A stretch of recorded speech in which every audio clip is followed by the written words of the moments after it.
was 1956, a time when things seemed simpler on the surface. The town of Willowbrook was a quiet place, nestled in the rolling hills of Ohio. Families gathered for Sunday dinners, radio programs filled homes with music, and the streets smelled of fresh bread from the local bakery. But for James and Evelyn Carter, the picturesque life they had dreamed of when they married 10 years ago had crumbled into broken promises and bitter silence. James had once been full of ambition, a young man with dreams of providing everything for his family, but the weight of responsibility had worn him down, and over the years, the financial struggles piled up. Evelyn, once the radiant woman he had fallen in love with, seemed distant, her warmth dimmed by disappointment. Their home was no longer filled with laughter or love, it was a place of tension, cold arguments, and loneliness. "You never listen to me, James." Evelyn's voice trembled with frustration, her eyes full of unshed tears. "Listen to you? When do you ever have anything kind to say?" James shot back, his words sharp. "All you do is criticize me.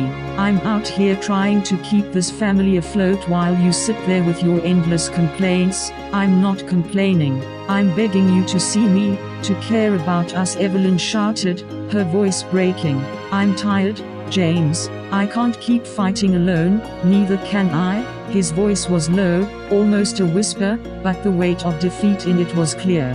The couple barely spoke, and when they did, it was only to fight. Divorce loomed like a shadow over them both. Evelyn, tired of waiting for a man who had drifted so far away, had already begun to make plans for her own future without him. But before she could follow through, something happened that neither of them expected. One rainy Tuesday morning, James received a job offer. He had been out of work for months, struggling to find anything to keep their family afloat. It wasn't a glamorous position, just a maintenance job at a small church on the edge of town. It wasn't what James had hoped for, but desperation pushed him to accept. The church, St. Paul's Chapel, was an old building with creaking pews and stained glass windows that told stories of faith. "Welcome, James," the pastor greeted him as he walked through the heavy oak doors on his first day. "We're grateful to have you on board." "Thank you, sir. I'll do my best," James mumbled, uncomfortable in the unfamiliar setting. He met the eyes of an older man nearby, nodding in acknowledgement as the pastor introduced him. "This is Mr. Henson. He's worked here for years. He'll show you the ropes."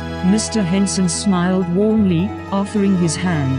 "Nice to meet you, James. We'll be seeing plenty of each other."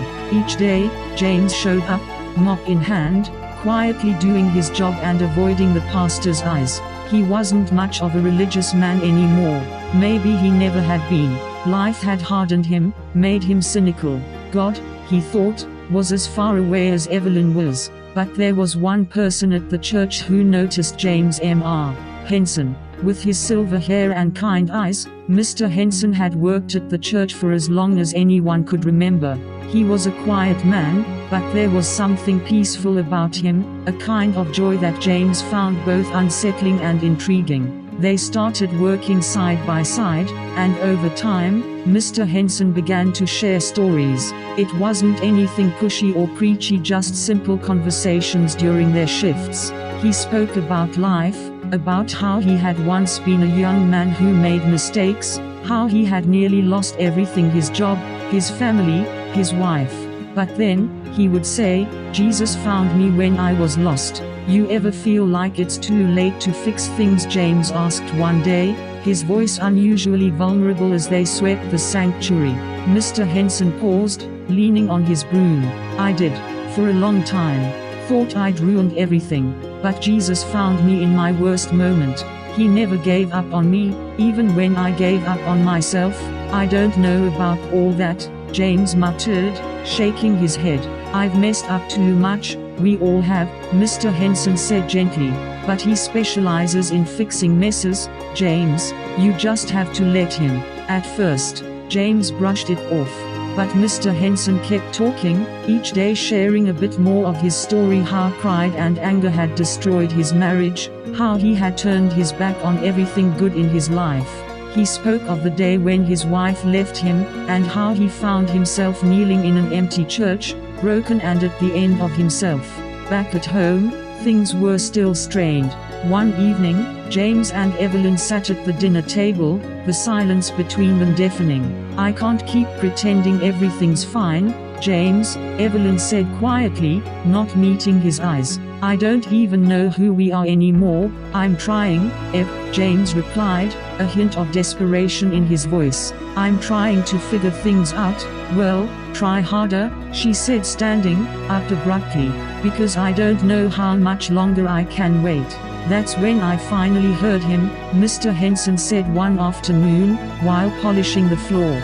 Not in a voice like you'd expect, but in my heart. Jesus reached down into my mess and gave me hope. I started to change, little by little. It wasn't easy, but I let him heal me, and over time, he restored my marriage. My wife and I, well, we didn't just get back together, we found a deeper love, a love we didn't have before. James couldn't help but listen. There was something different about the way Mr. Henson spoke. It wasn't just words, it was truth, something James hadn't felt in years. He began to see his own life in Mr. Henson's story. Could God really do that? Could he fix what James had broken? One evening, after weeks of hearing Mr. Henson's quiet wisdom, James found himself sitting in the empty chapel. He didn't know why he had stayed late, but there he was, staring up at the cross at the front of the church. His heart felt heavy. All the pain, the regrets, the harsh words spoken to Evelyn, the years of resentment, they all seemed to flood him at once. He bowed his head. "God," he whispered, "if you're really there, if you can fix this, then I need you. I've made a mess of everything. I don't know how to make it right, but please, help me. I believe in you. Jesus, forgive me. I am sorry for the man I have become. I repent." From that moment on, something in James shifted. He didn't become perfect overnight, but he felt a quiet peace he hadn't known before. He started praying, asking God for help, for strength, for a way to reach Evelyn. He began to change the way he spoke to her, the way he treated her. He stopped blaming her for their problems and began taking responsibility. And slowly, she noticed.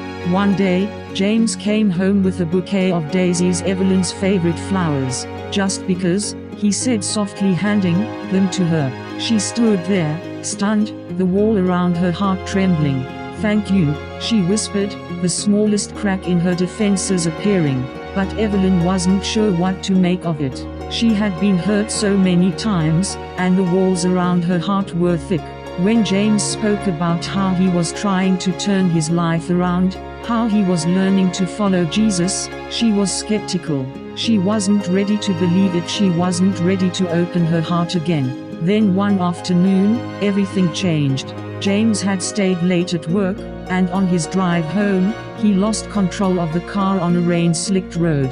The car swerved violently, skidding toward the edge of a steep embankment. In that split second, as the tires screeched and the car teetered on the edge, James cried out to God. Miraculously, the car stopped just inches from the drop. When Evelyn heard about the accident, her heart dropped. She rushed to the hospital, where James was being treated for minor injuries. As she sat beside his bed, the reality hit her: she could have lost him.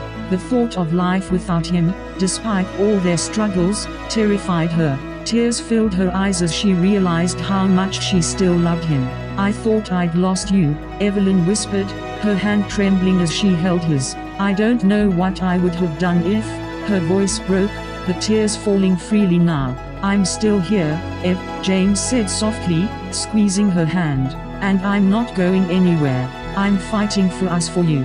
It was that night, while sitting in the stillness of the hospital, that Evelyn felt something stir in her heart. She had spent years pushing James away, building walls to protect herself, but now she felt God calling her to let go of her hurt, to forgive, to trust.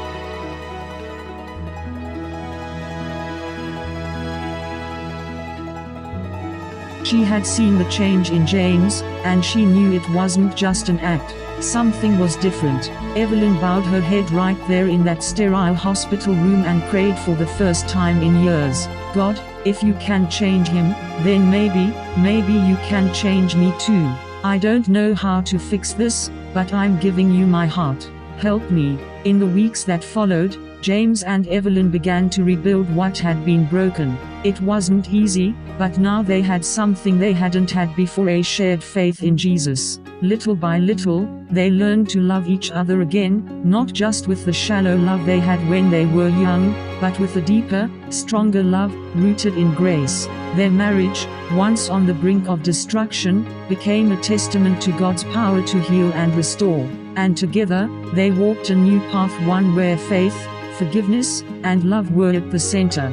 The little church at the edge of town had become more than just a workplace for James. It had become a place of new beginnings, a place where God's love had reached into the broken pieces of their lives and made them whole again.